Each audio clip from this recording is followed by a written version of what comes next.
What's up guys and welcome back to the channel. With the release of more information on the Kenobi series, we are getting closer and closer to finding out what we are in for. We already know that Vader will be making a large appearance in the show, but one of the things that is a possibility for us is the appearance of multiple Inquisitors, including Moses Ingram, who will be playing an Inquisitor known as Reva, as well as confirmed appearances from the Grand Inquisitor as well as the fifth brother, who are both prominently featured in Star Wars Rebels. With this show taking place after the events of Revenge of the Sith, Jedi are still being actively hunted down by the Empire, and are now all but nearly extinct. Vader was usually the one doing this cleanup job initially, but we do know that he had help from the Inquisitors. In fact, the Emperor got to a point with Vader that he recalled him from hunting down Jedi and discouraged him from becoming far too fascinated with hunting down and killing the Jedi in order to help him rule more closely with the Empire that had already been established, focusing on the future and not the past, leaving the job of Jedi hunting to the Inquisitors due to the fact that at that point in time, Palpatine saw the task as menial and beneath Lord Vader. At this point in time, we currently know of 11 Inquisitors in canon, and today we would like to cover what we know of each of them, as well as analyze why they were such efficient hunters in Vader's stead. So welcome back to the channel everyone, and let's delve into the history, combat prowess, and the 11 different Inquisitors. First though, according to our analytics, a lot of you guys that watch the channel haven't actually subscribed yet, so if you would like to stay up to date with everything Star Wars and Kenobi related, force crush that subscribe button.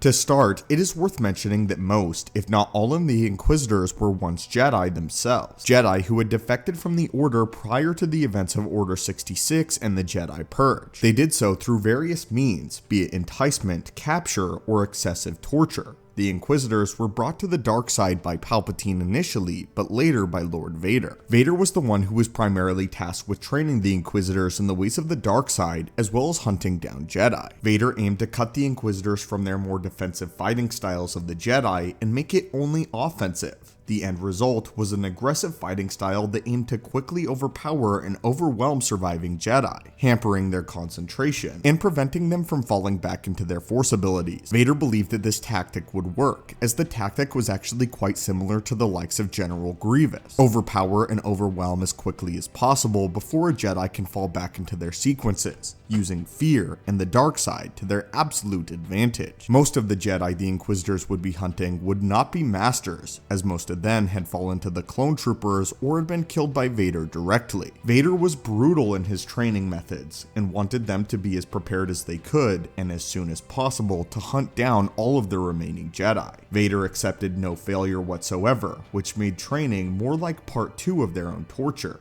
One of Vader's first training sessions with them, including teaching them loss. He did this by expending at least one of their limbs, such as the sixth brother's left forearm, the fifth brother's right hand, and the ninth sister's left eye. One such Inquisitor who didn't need much training from Vader, if any at all, was the Grand Inquisitor. The Imperial Inquisition ranks went from the greatest to the least by way of a number system, which also gauged the Inquisitors based off of their power level and skill. Number 1, of course, being the Grand Inquisitor. Unfortunately, we know very little about his past as a Jedi, but we do know, however, is that his name was Rakesh Thanos, and that he was in fact a Jedi Temple Guard. Rakesh was disenchanted by the Jedi Order after listening to the speech given by Barriss Offee during her trial, this being the origin of the Grand Inquisitor. Rakesh later left the Order shortly after this and went out on his own. Being a part of the Jedi Temple means that he was a part of the sect of the Jedi Order known as the Sentinels. The Sentinels were very different from other Jedi paths, combining methods such as street skills with the Force. Sentinels lived amongst the public and were highly adept at blending in.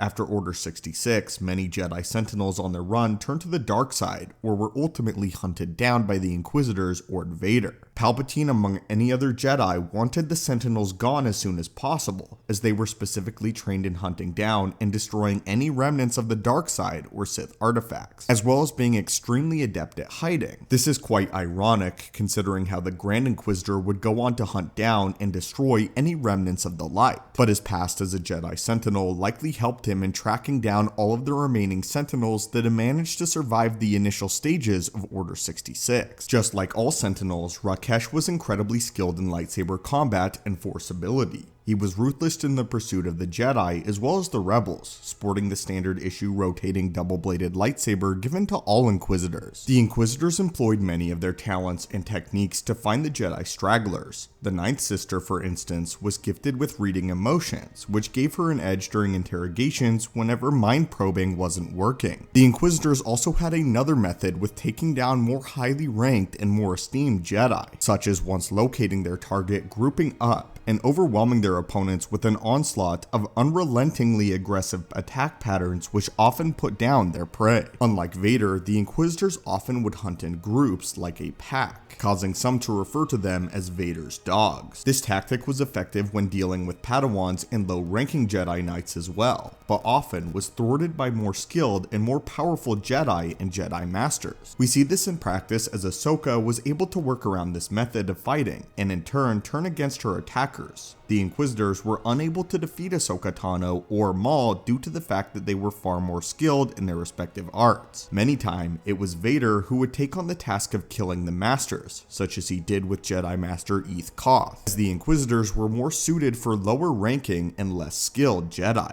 not to mention less composed Jedi. Knowing this, I speculate that if the Inquisitorius were to be included in the Obi-Wan show, it is highly unlikely that they will be able to match up to the Jedi Master, assuming they even find him at all. It is likely that there will be a good portion of the show being dedicated to Obi-Wan dodging the Inquisitors as well as the 501st, or whatever is left in it. However, I believe that Moses Ingram's Reva will in fact locate Obi-Wan, but it's unlikely that she stands any match against him besides informing Lord Vader of his survival. There has been a great deal of concept art from Lucasfilm depicting many different planets that the Kenobi series could take place on. I do think that there will be quite a bit of it taking place on Tatooine, as should be expected. However, since to the level of Tatooine fatigue one might put on the Book of Boba Fett and other shows, I do believe that Kenobi will be venturing off of Tatooine fairly early, as we're hearing now that only the first 2 episodes of Kenobi will actually take place on Tatooine itself. We know from the sizzle reel in the interview with Ewan McGregor that he mentions how strange it is for him to walk by and interact with stormtroopers. Of course, he could mean this while he was on Tatooine, but hopefully we will get to watch Obi-Wan navigate the streets of these interesting looking planets while ducking under the radar as he is pursued by the Inquisitors. In the case of the Inquisitors, many of them were ultimately killed off leading into the events of Rogue One and A New Hope, as Vader nor Palpatine saw any use to replenishing their ranks. In the end, Vader and Palpatine would ultimately turn to striking down and killing any Force sensitives rather than recruiting them. The Inquisitors were a means to an end, and once they were all killed, Vader saw no use in training more. The era of the Jedi was coming to an end, with only Jedi such as Yoda and Obi-Wan remaining. Jedi that the Inquisitors would do nothing but ultimately be killed by, as it's believed that Obi-Wan and Yoda could take out nearly all of the Inquisitors, as the Inquisitors were again very low ranks in terms of the Sith and the greater powers of the dark side. Still though, in terms of locating and hunting down Jedi, teaming up in packs, they were highly effective, and the Grand Inquisitor could likely even hold his own for a time against more esteemed Jedi Masters. However, even the Grand Inquisitor was ultimately killed and struck down, and when encountering the likes of Ahsoka or Maul, the Inquisitors meant next to nothing. Still though, it is slated that Reva will have an important role in the Kenobi series, as she is described as relentless and brutal, even in terms of the Inquisitors. She is obsessed with locating Obi-Wan Kenobi, and although Reva does not appear in any other media besides this, it is likely that Reva will ultimately meet her end in the series. But what are your thoughts on this? What are your thoughts on what made the Inquisitors so dangerous, and why they were so successful in hunting down Jedi? What are your thoughts on their methods, and some of the few Inquisitors that we addressed today? As always, my friends, thank you guys so much for watching the channel. Hit that subscribe button, and may the Force be with you.